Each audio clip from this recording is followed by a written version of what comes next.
Anytime that you get into any sort of media, whether it's video games, TV shows, movies, books, any sort of thing, you want the main protagonist to be someone who you consider interesting, maybe on a personal level. You might want to be able to relate to this person, or at least have this person have outstanding characteristics that make you intrigued with whatever media it is you're getting yourself involved in, right?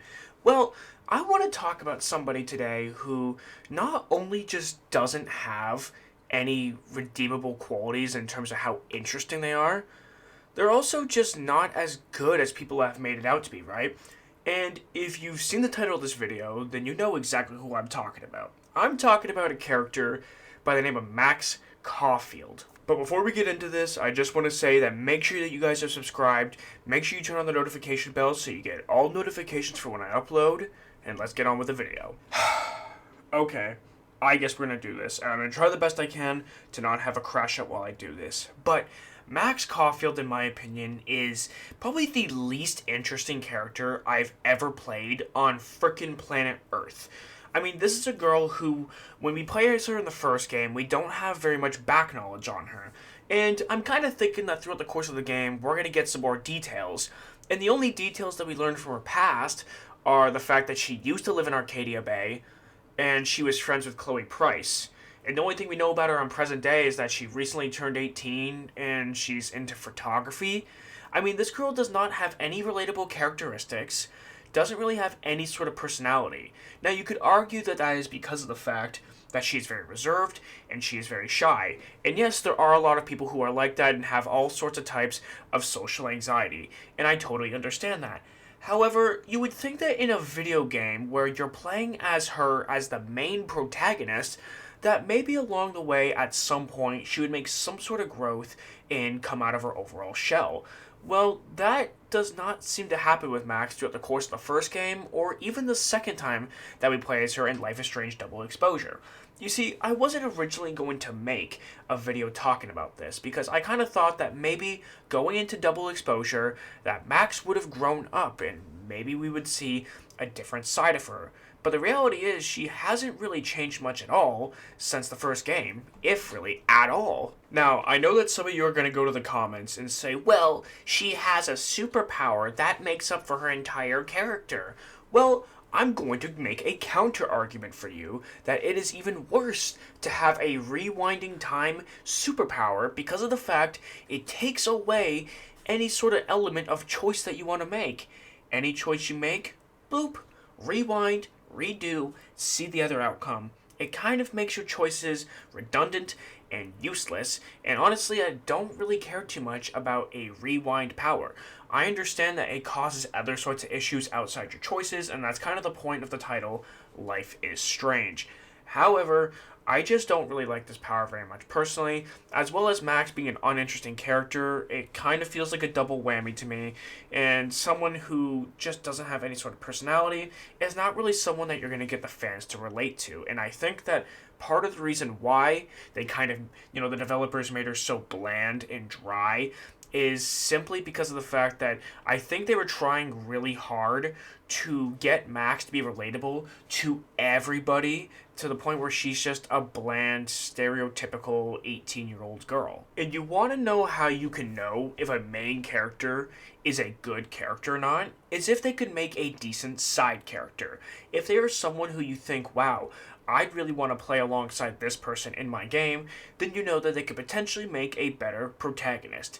With Max, if she was just a side character or even just a pure background character, to the point where she didn't even speak, it honestly could make a better game and honestly make more of a difference than what we have now with someone who is, like I said before, so bland and so dry. And don't even get me started. Okay, I might actually be about to have a crash out here in a second, but bear with me. Max is also one of the nosiest people that we have ever seen, ever. Throughout the first game and the second game, multiple instances of her just prying her nose into other people's business where it doesn't belong, instead of just keeping her head down and shutting up. And I understand that's kind of what makes the premise of this game to a certain degree. However, there also could potentially be better ways to go about it, rather than just saying, hey, someone else's business, let me stick my nose in it. And her being very nosy would not bother me as much if she had any sort of positive, interesting qualities to go with her actual negative downfalls to balance her out. But she doesn't really have any super amazing positive qualities. And this might seem a little bit harsh, but to be honest, I don't really care. I kind of want to see the best possible scenario for a main protagonist that you have to play with in two separate games, where Max consistently has shown to find herself in these kind of bad spots filled with drama or crime or whatever it is, so to a certain degree, Max needs to take responsibility for repeatedly finding herself in these types of situations. And there's really only one reason why you would say, ooh, I like Max, she's a great character. And that would purely be nostalgia based, because the first time I played Life is Strange, I really liked it. Upon a replay though, it was friggin' boring. Nothing really stands out whatsoever. And like I've said 1,000 times in this video, Max is a boring character, and it's impossible to relate to. And there is another reason for that, and not to really sound borderline political with this, but I partially think it's due to the fact that the developers are so afraid of stepping on people's toes and hurting someone's feelings that they basically just have a copy and paste bland girl sitting here in front of you to play as with no personality traits whatsoever, because they are so afraid to hurt people's feelings. And that's what Life is Strange is like notoriously known for as well, is being very, very woke within their games and over-exaggerating certain stereotypes, particularly when it comes to white people. I find a lot of times they over-exaggerate that every single white person is like this racist, disgusting, vile human being, and these like other skin-toned people, I guess you could say, are like these superheroes, and I think they like to play into that so that people don't get offended and don't get their little feelings hurt. But that's just me.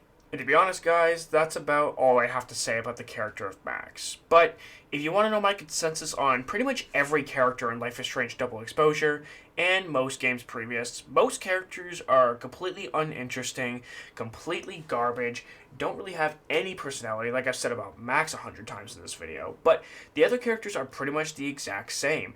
The only exception to someone that might have a decent personality was actually Chloe Price, believe it or not. Even though I don't like her, I think that she's a manipulative scumbag, at least she had some sort of personality and some sort of sass to kind of make her somewhat funny to watch at sometimes.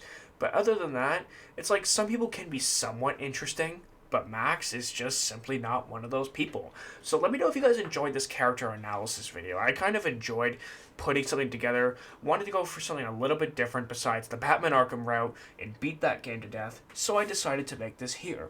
And let me know what you guys want to see next down in the comments. Thank you guys so much for watching. I really do appreciate each and every one of you.